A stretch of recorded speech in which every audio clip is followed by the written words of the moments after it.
जर तुम्हाला गुडघ्यामुळे उठायला बसायला त्रास होतोय आणि तुमचा पोटाचा घेर पण वाढलेला आहे, ठीक आहे, लोअर बॉडीचा फॅट खूप जास्त आहे किंवा अपर बॉडीचा फॅट जास्त असला तर वजन आहे ना गुडघ्यांवरती येतं आणि आपल्याला खूप असं वाटतं की कॅल्शियमची कमी आहे का, काय झालंय गुडघ्याला, काय सरकलंय का, वाटी सरकले का, असं खूप जणांना असं असतं. मग आपण डॉक्टरकडे जातो, ते डॉक्टर काय बोलतात, जर तुमचं वजन वाढलं असेल ना तर तुम्ही पहिले वजन कमी करा, नंतर आपण बघूया. तर डॉक्टरला पण मला असं वाटतं की डॉक्टरला पण माहिती असतं की वजन कमी झालं की गुडघ्यांचा त्रास कमी होतो. तर आता गुडघ्यांचा त्रासच कमी करायचा असेल आणि त्याच्यासोबत जर पोटाचा घेर पण कमी करायचा असेल तर काय करायचं, तो खूप सोप्या पद्धतीने मी काय आज योगासन दाखवणार आहे ना, याच्याने तुमच्या गुडघ्यांचा त्रास पण तुम्हाला कमी होणार आहे. बसल्या बसल्या तुम्ही करू शकता. ऑफकोर्स तुम्हाला बसल्या बसल्याच करायचंय, कारण की तुमचा गुडघ्यांचा त्रास इतका आहे की तुम्हाला उठायला बसायला तर जमतच नाहीये. ज्या ठिकाणी तुम्ही बसलेला आहात, गादीवर म्हणजे बेडवरती आहात की जमिनीवरती आहात किंवा तुम्ही चेअरवरती जर टेबल असं बसत असाल स्टूलवरती वगैरे, तिथे देखील तुम्ही हे योगासन करू शकता खूप सोप्या पद्धतीने. दिवसातनं तुम्ही 2-3 टाइम जरी केले तरी पण बेस्ट आहे तुमच्यासाठी. लवकरात लवकर तुम्हाला याचा रिझल्ट भेटेल. जर तुमच्या गुडघ्यांमध्ये आज खूप जास्त प्रॉब्लेम आहे तर तुम्हाला मी तर सांगते की हा उपाय करायलाच पाहिजे, तेव्हाच तुमचा गुडघ्यांचा त्रास कमी होणार आहे. तर आता करायचं काय, सुरुवात करायची आपल्याला. गुडघ्यांचा त्रास आहे, बॉडी पण पेन करते आणि फॅट पण वाढलेला आहे, तर सोबत सोबत आपण कसं काय करू शकतो. आता इथे सर्वप्रथम ना अशा पोझिशन मध्ये जर बसता येत असेल तरी बेस्ट आहे. जर असं बसताच येत नाही गुडघ्यांमुळे, असं जर बसता येत असेल तरी पण ठीक आहे. तर मी ह्या पोझिशन मध्ये बसते, सुखासन मध्ये बसा किंवा तुम्ही असंही बसू शकता. आता इथे पहिले आपल्याला काय करायचंय की आपल्या गुडघ्यांना हीट करायचं आहे, गरम करायचं आहे. तर ते कसं करायचं, हाताच्या तळ हाताने करायचं आहे. इथे शोल्डरला सर्कल द्यायचं आणि इथे हाताला असं रफ करायचं. याच्याने ना आपले गुडघे हीट होतात आणि म्हणजे आपल्याला पुढे जे पण आपण योगासन करणार आहोत त्याच्यासाठी आपल्याला गुडघे मदत करणार आहे, कारण की जास्त पेन होणार नाही. या पोझिशन मध्ये 1 2 3 रफली करायचं आहे. पूर्ण हात पूर्ण गुडघ्यांवरती असा गेला पाहिजे, एवढं लक्षात ठेवायचं, ठीक आहे. 1 2 3 4 5 6 7 8 9 10 अँड अँटी क्लॉकवाईज पण सेम करायचं आहे. 1 2 पूर्ण रफ करून हाताला, 3 4 5 6 7 8 9 10. आता तुम्ही असे बसलेला असाल तर हळूच तुमच्या पायाच्या पंजाला पकडायचं, म्हणजे तळपायाला पकडायचं एका हाताने आणि या हाताने तुम्हाला तुमच्या गुडघ्याला उचलायचं. असं पोझिशन मध्ये उचलायचं आणि या पोझिशन मध्ये करायचं.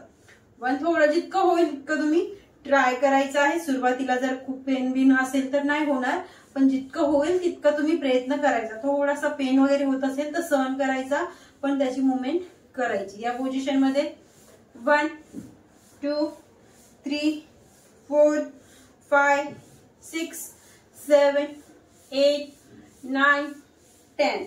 एक सांगू का, जर तुम्ही या छोट्या छोट्या जरी मुवमेंट केल्या आणि तुमचा फॅट याच्याने कसा कमी होणार आहे ह्या योगासनी, तर होतो. खूप शरीराची आपण हालचाल पण करत आहोत न कळत, आणि प्लस तुम्ही खाण्यावरती कंट्रोल करायचा आहे. आता खूप जण म्हणतात की आम्ही तर चपाती खात नाही, भात खात नाही, आम्ही हे खात नाही, आम्ही भाकरीच खातो, एक टाइमच जेवतो. असं नाहीये. आपण जेवढ्या कॅलरीज आपल्याला घ्यायच्या असतात तेवढ्या आपल्या बॉडी ती घेते. चहा मधून घेते, नमकीन बिस्किट मधून घेते किंवा भाकरी मधून देखील घेते. तर जर तुमचं वजन कमीच होत नाही, तुम्ही सगळं डाएट करून घेतलेलं आहे आणि तुम्ही रनिंग पण करताय, योगा पण करताय, तरी पण तुमचं वजन कमी होत नाहीये, तर तुम्ही इथे काय करायचं आहे, तर तुम्ही इथे थोडासा प्रोटीनचा सोर्स वाढवायचा तुमच्या डाएट मध्ये. म्हणजे कडधान्य जरी तुम्ही खात असाल, मोड आलेले स्प्राउट जरी खात असाल तरी पण तिथे क्वांटिटी वाढवायची, भाकरीची क्वांटिटी अजून कमी करायची. म्हणजे जेवढा तुम्ही आहार घेताय ना त्याच्यापेक्षा तुम्ही अजून कमी आहार घ्यायचा आहे तुमच्या रोजच्या रुटीन मधला, जेवणामधला. मग तुमचं वजन कमी होणार आहे, कारण की जो आहार घेतोय तेवढा आपल्या बॉडीला भरपूर भेटतोय, म्हणून त्याच्यापेक्षा अजून कमी करायचा, तेव्हा पण रिझल्ट भेटतो.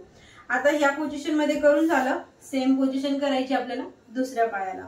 आणि ही जी टिप सांगितली ही पण लक्षात ठेवायची, याच्याने पण तुम्हाला वजन कमी होण्यासाठी खूप जास्त मदत होते. 1 2 3 4 5 6 7 8 9 10. आता काय करायचं, जर तुम्ही गुडघे लांबून दिलेले आहेत, असे पाय लांबून दिलेले आहेत, तुम्हाला मांडी घालताच येत नाही, तर तुम्ही ह्या पोझिशन मध्ये उचलायचं पायाला हळूहळूनी आणि इथे पकडून ह्या पोझिशन मध्ये असं पण तुम्ही ते करू शकता. किंवा तुमचे गुडघे फोडच होत नाहीये, तुम्ही आसन स्किप करायचं. आता इथे नेक्स्ट काय करायचं, तिसरं आसन दाखवते. या पोझिशन मध्ये आपला गुडघ्याला असं पकडायचं, असं इथे. ठीक आहे, इथे आपली एक नस असते, त्या नसला असं प्रेस करायचं. इथे अंगुठा असा प्रेस असा लॉक झाला पाहिजे वरती. ठीक आहे, या पोझिशन मध्ये. आणि असं हळूच आपल्या पायाला उचलायचं. अँड 1 2 3 4 5 6 7 8 9 10. आता इथे या पोझिशन मध्ये पकडायचं इथे, आणि हळूहळूने तुम्ही या पोझिशन मध्ये तुमच्या पायाला न्यायचं. आणि इथे वापस या पोझिशन मध्ये ट्विस्ट ट्विस्ट अँड ट्विस्ट. 1 2 3 4 5 6 7 8 9 10. आणि रिलॅक्स करायचं, वरती न्यायचं, वापस होल्ड करायचं. व्हिडिओ तुम्ही शेअर करा आणि डाउनलोड करून पण ठेवू शकता. रोज तुम्ही हे प्रॅक्टिस आरामात करू शकता. आता सेम पोझिशन करायची दुसऱ्या पायाला. पहिले सांगितलं या पोझिशनला तुम्ही करू शकता, जे तुम्हाला मांडी घालून जमत नाही. आता इथे असं पकडायचं आपल्या गुडघ्याला, दोन्ही अंगोटी लॉक करायचे हाताचे. अँड 1 2 3 4 5 6 7 8 9 10. हळू यायचं, या पोझिशन मध्ये उचलायचं. आता हे असं उचलता येत नसेल तर काय करायचं ते पण सांगते. 1 2 3 4 5 6 7 8 9 10. आणि रिलॅक्स आणि होल्ड करायचं वापस. आता तुम्हाला असं करता येत नाहीये, म्हणजे असं पायाला उचलता येत नाहीये, पायापर्यंत तुमचा हातच जात नाही, कारण की पोट खूप वाढलंय. तुम्ही हे जर प्रॅक्टिस करता याच्याने तुमचा पोटाचा फॅट पण कमी होतो, मांड्यांचा फॅट पण कमी होतो. आता इथे तुम्हाला ते करता येत नाही, तुम्ही इथे उचलायचं. कुठे, जिथे आपण गुडघ्याला पकडलं ना तिथे. या पोझिशन मध्ये पकडून देखील तुम्ही करू शकता. सेम पोझिशन करायची आहे. आता इथे यायचं मॅट वरती, तुम्ही चटईवरती बसायचं आहे किंवा मॅट वरती, खाली जमिनीवरती नाही करायचं. आता इथे पूर्ण टाकेला आपल्या रफ करत आपण वरती आणायचं अँड रफ करतच आपल्याला असं खाली न्यायचं. 1 2 3 4 5 6. आपल्या टाकांना आपल्याला आता हिट करायचं आहे. 7 8 9 10 अँड रिलॅक्स. आता इथे ह्या पोझिशन मध्ये 1 पूर्ण श्वास सोडून द्यायचा, पायाच्या पंजाला होल्ड करायचं, पूर्ण पायावरती प्रेशर आलं पाहिजे, पूर्ण गुडघ्यावरती प्रेशर आलं पाहिजे. 1 2 3 4 5 6 7 8 9 10. आणि श्वास भरायचा आणि वरती होईल तितकं खालून प्रेशर आलं पाहिजे आपल्या गुडघ्याला, पूर्ण पायाला. 1 2 3 4 5 6 7 8 9 10. अँड या पोझिशन मध्ये आता नॉर्मल आपण असं टाकेला पायाला सर्कल बनवायचं, clockwise anti clockwise. Same position करायची आहे. एक एक प्रॅक्टिस तुम्हाला दोनदा किंवा तीनदा तुमच्या काउंटनुसार तुम्ही करायची आहे. तुमचा गुडघ्याचा त्रास किती आहे त्यानुसार तुम्ही स्टेप वाढवायचे आहेत. म्हणजे जर गुडघ्यांचा खूप जास्त त्रास आहे तर सुरुवातीला 10 काउंट करा.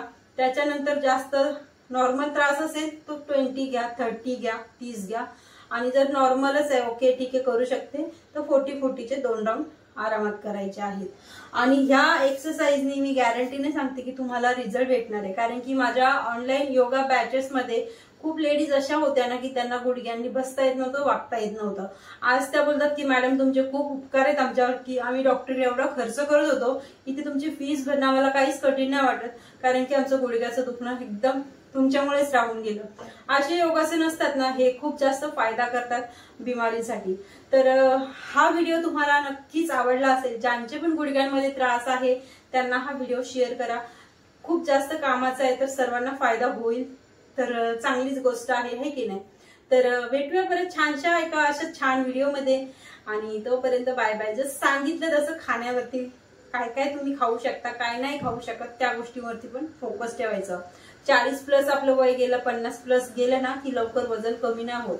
आपण भाकर खाल्ली, एक टाइम जेवलो तरी पण आपल्या तिथे आपला मेटाबॉलिझम खूप स्लो, पाचनक्रिया खूप स्लो झालेली असते. म्हणून आपण खातोय त्याच्यापेक्षा पण कमी खायचं, तेव्हाच आपलं वजन कमी होणार आहे. तर भेटूया परत, तोपर्यंत बाय बाय.